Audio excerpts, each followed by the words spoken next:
नमस्कार, आप देख रहे हैं SPN9 न्यूज़। मैं राशिद अली।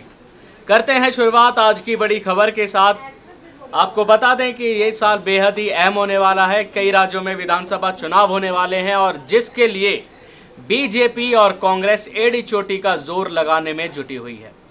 दोनों ही पार्टियां एक एक कदम सोच समझ कर रख रही हैं कि कहीं ना कहीं कोई ऐसी राजनीति या कोई ऐसी चाल ना हो जो उल्टी उनकी पार्टी पर भारी पड़ जाए। और इसीलिए आपने देखा होगा, नोटिस किया होगा कि कहीं ना कहीं जहां जिस राज्य में चुनाव होते हैं, कहीं ना कहीं ज़्यादातर बीजेपी पार्टी अपना सीएम उम्मीदवार घोषित नहीं करती। वो पहले से ही उनकी ये रणनीति रही है, कहीं ना कहीं सीएम का चेहरा ना लाकर पीएम मोदी के चेहरे पर ही चुनाव लड़ा जाए, जिसका सीधा सीधा सारा असर पीएम मोदी पर पड़े और पीएम मोदी की जो लहर है वो बरकरार रहे और चुनाव सीधा जीत का परचम लहराया जाए। कई राज्यों में आपने देखा होगा कि जहां जहां चुनाव हो, बीजेपी कोई भी अपना सीएम उम्मीदवार नहीं खड़ा करती है। उसका केवल एक रीज़न है, क्योंकि पीएम मोदी जो कि एक बहुत बड़ा नाम हो चुका है और उसकी से भी ज़्यादा पीएम मोदी की लहर जो कि 2014 से बरकरार है और लोगों के दिलों पर छाई हुई है। लेकिन देखना यह है कि क्या ये हर राज्य में चुनाव के दौरान सही साबित हो पाएगी। और यही रणनीति अब बीजेपी अपना रही है कर्नाटक विधानसभा चुनाव के दौरान। जी हां, आपको बता दें कि भले ही वहां पर सीएम का चेहरा जो कि अटकलें लगाई जा रही हैं बीएस येदियुरप्पा हो, लेकिन अभी भी इस पर कोई आधिकारिक पुष्टि नहीं है। हालांकि आपको बता दूं, एक खबर आई है जिसे देखकर आपको अंदाजा लग जाएगा कि आखिर हम ऐसा क्यों कह रहे हैं। कर्नाटक चुनाव, मोदी बनाम सिद्धारमैया की इस जंग में किसे होगा फायदा। इस खबर का शीर्षक देखकर यही लगता है कि सिद्धारमैया से सीधी सीधी टक्कर लेने के लिए मोदी खुद हैं, बीएस येदियुरप्पा नहीं है। जी हाँ, आखिर इस खबर में ऐसा है क्या। जैसे जैसे चुनाव के दिन नज़दीक आ रहे हैं, बीजेपी खेमे में हलचल तेज हो रही है। पार्टी से ऐसे संकेत मिल रहे हैं कि बेशक कर्नाटक में येदियुरप्पा सीएम चेहरा है, लेकिन पार्टी सीएम मोदी के नाम पर ही जनता से वोट मांगेगी। सीधा सीधा कि पार्टी पीएम मोदी के नाम पे ही जनता से वोट मांगेगी। खबर में आगे चलते हैं, आपको बताता हूं कि क्या है।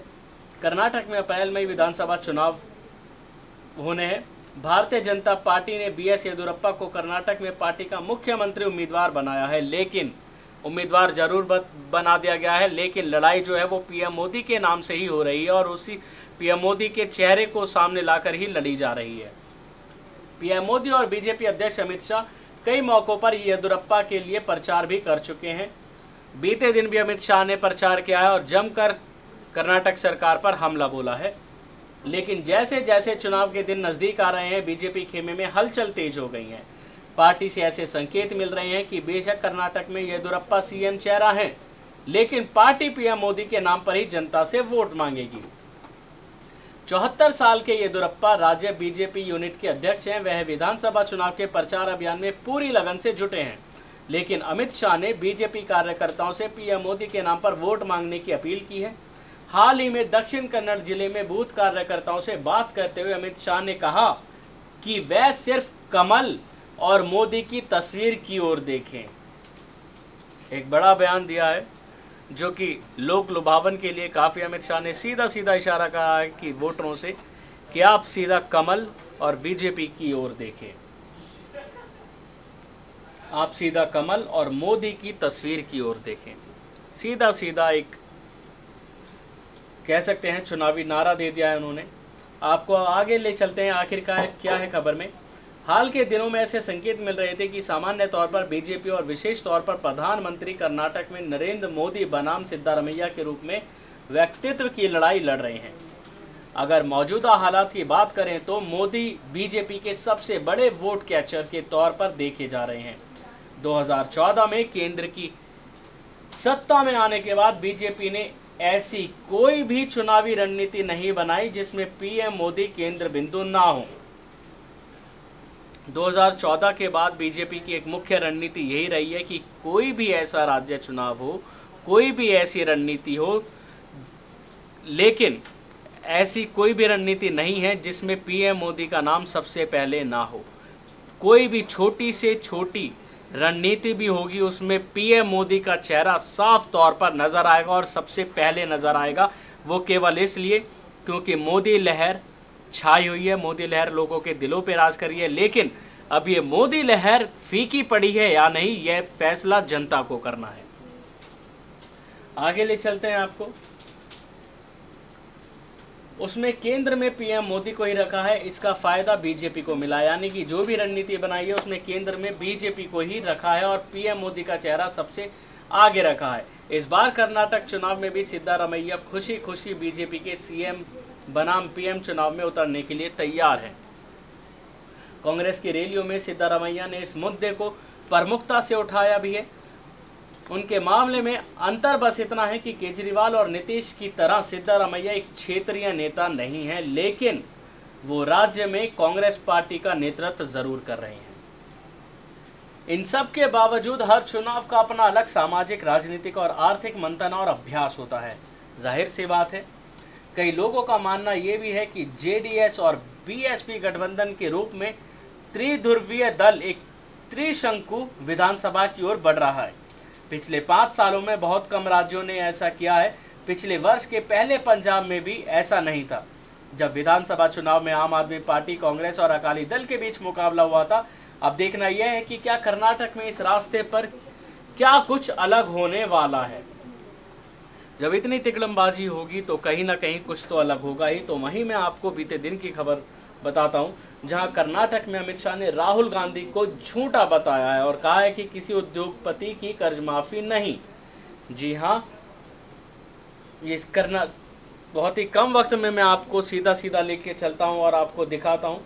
विधानसभा चुनाव के कारण कर्नाटक का सियासी पारा चढ़ा हुआ है। चुनाव जीतने के लिए भाजपा की जी तोड़ मेहनत चल रही है। इसी के मद्देनजर भाजपा अध्यक्ष अमित शाह 3 दिन के कर्नाटक दौरे पर हैं और इस दौरान उन्होंने वहां के लोगों से मुलाकात की और वहां पर कांग्रेस पर सीधा सीधा हमला किया। मैं आपको बताना चाहूँगा कर्नाटक दौरे पर गए अमित शाह ने क्या हमला किया है।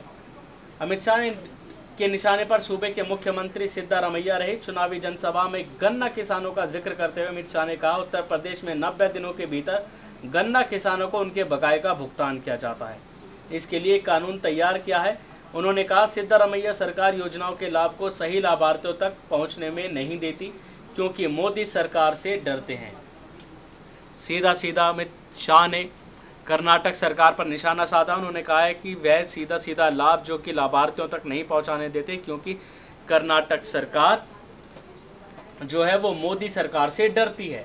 और इतना ही नहीं, मैं आपको आगे बताऊं कि इन्होंने कर्ज को लेकर भी हालांकि क्या कहा है। वहीं कांग्रेस अध्यक्ष राहुल गांधी को लेकर अमित शाह ने कहा, हमने किसी भी उद्योगपति का भी कर्ज माफ नहीं किया है। राहुल गांधी झूठ बोल रहे हैं। जाहिर सी बात है, उन्होंने जो हाल फिलहाल में चल रहे हैं उनके सीधा सीधा आरोप उनको लेकर का है क्योंकि कांग्रेस लगातार या राहुल गांधी कहीं लगातार बीजेपी को लेकर घेर रहे हैं और ताबड़तोड़ आरोप उन पर लगा रहे हैं और इसी का बयान, इसी का जवाब उन्होंने अमित शाह ने दिया है। तो वहीं मैं आपको एक और बात बताऊं, राज्य में किसानों की स्थिति को लेकर भाजपा ने कांग्रेस को निशाने पर लिया है। इसी को लेकर भाजपा अध्यक्ष अमित शाह बीदर में मंगलवी गांव पहुंचे और आत्महत्या करने वाले 3 किसानों के परिजनों से मिले। भाजपा ने राज्य के मुख्यमंत्री सिद्धारमैया समेत कांग्रेस नेताओं पर किसान विरोधी नीतियों का पालन करने का भी आरोप लगाया।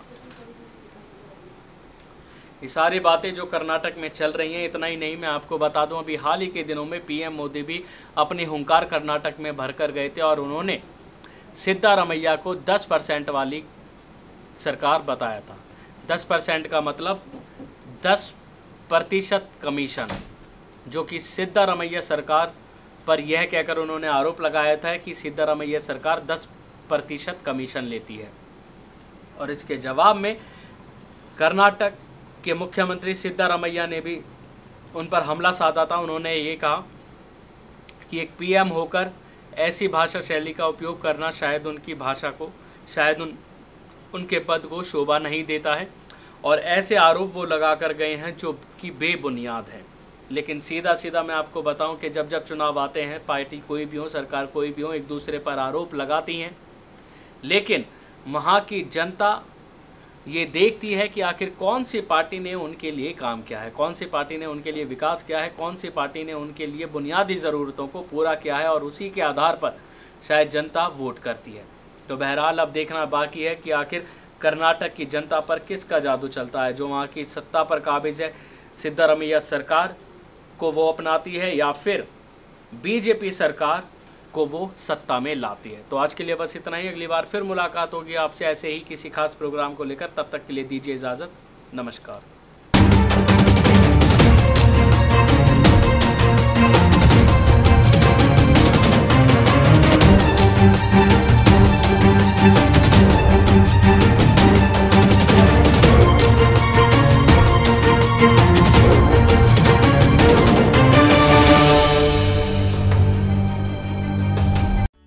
Subscribe and press the bell icon for latest update.